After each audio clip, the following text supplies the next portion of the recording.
సంగారెడ్డి జిల్లా సిగాచి పరిశ్రమ పేలుడు ఘటనలో మృతుల సంఖ్య 43కు చేరింది. సిగాచి పరిశ్రమ ఘటనలో మరో మృతదేహాన్ని గుర్తించారు. DNA పరీక్షలతో మరో 2 శరీర అవశేషాల ద్వారా గుర్తించారు.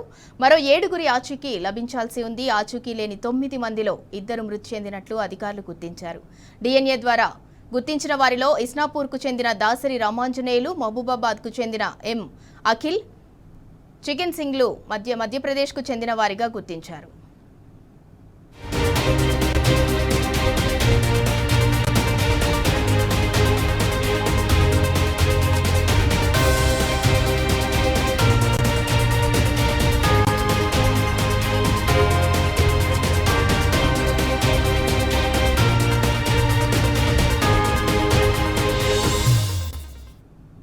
ఇక సిగాచి పరిశ్రమ పేలుడుకు సంబంధించి మరింత సమాచారం మా ప్రతినిధి రంజిత్ అందిస్తారు.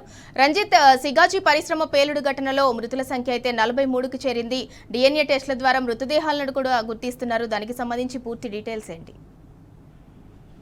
సింధూరా 7వ రోజుకు చేరింది సిగాచి కెమికల్ ఇండస్ట్రీలోని మృతదేహాల వెలుగుతీర కార్యక్రమము. ఇప్పటికే DRF, NDRF, హైడ్రా బృందాలు వచ్చేసి గత వారం రోజులుగా వెలికి తీస్తున్నప్పటికీ కూడా ఇప్పటికీ కూడా ఒక దిశానిర్దేశత అనేది రాని పరిస్థితి కనపడుతుంది. ఈ రోజు ఉదయాన్నే సిగాచిలో గాయాల పాలైన వ్యక్తి ఈ రోజు ధ్రువ హాస్పిటల్లో మరణించడంతో వచ్చేసి 41కి చేరుకుంది. దానితో పాటుగా 2 DNA రిపోర్ట్ల ఆధారంగా మ్యాచ్ కావడంతో వచ్చేసి మరో 2 మృతదేహాలు కూడా వెలికి తీసినట్టుగా కూడా అధికారులు చెప్తున్నారు. దానితోనే వచ్చేసి 43కు చేరింది. దానిలో దాసరి ఆంజనేయులు అనే వ్యక్తి ఎవరైతే ఉన్నారో అతను ఇస్నాపూర్ కు చెందిన వ్యక్తిగా గుర్తించారు. దానితో పాటుగా ఎం అఖిల్ అనే వ్యక్తి మహబూబాబాద్ జిల్లాకు సంబంధించిన వ్యక్తిగా గుర్తించారు. వారితో పాటుగా చికెన్ సింగ్ అనే వ్యక్తి మధ్యప్రదేశ్ వ్యక్తిగా గుర్తించేసి వారి కుటుంబ సభ్యులకు కూడా మృతదేహాలు అప్పగించారని కూడా అధికారులు చెప్తున్న పరిస్థితి కనబడుతుంది సింధురా. కానీ దీంతో పాటుగా ఇప్పటికీ కూడా 6 మృతదేహాలను ఇంకా వెలికి తీసే కార్యక్రమం జరుగుతుంది. దానితో పాటుగా 2 మృతదేహాల యొక్క DNA పరీక్షలు కూడా చేయాల్సిన ఉంది పరిస్థితి. దీనితో పాటు ఏదైతే మృతి చెందిన వాళ్ళు ఉన్నారో వాళ్ళందరికీ కూడా ఖచ్చితమైన న్యాయం చేయాలని కూడా ఇప్పటికే TIT వాళ్ళు కావచ్చు, CPM పార్టీలు, దానికి సంబంధించిన యూనియన్ వాళ్ళు కావచ్చు, ఇండస్ట్రీలో ఉన్నటువంటి ప్రతి ఇండస్ట్రీ నుంచి అంటే ప్రతి ఒక్క కంపెనీ నుంచి ఒక ఇద్దరుగా వచ్చేసి ఒక పాదయాత్ర చేసిన పరిస్థితి కూడా కనబడుతుంది సింధూరా. అయితే రంజిత్, ఇంకా 7గురి ఆచూకీ అయితే లభ్యం కాలేదు. పరిశ్రమకు సంబంధించిన యాజమాన్యం కావచ్చు, ప్రభుత్వం కావచ్చు, దీనిపై ఏమంటుంది?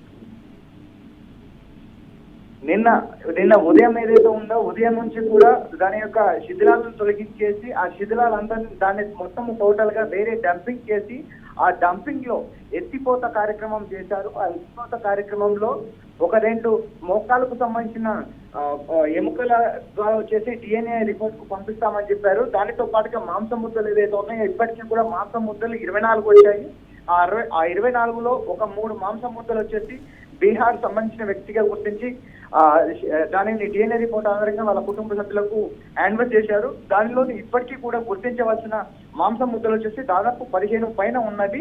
వాటిని గుర్తించిన తర్వాత తదుపరి చర్యలు తీసుకుంటామని చెప్తున్నారు.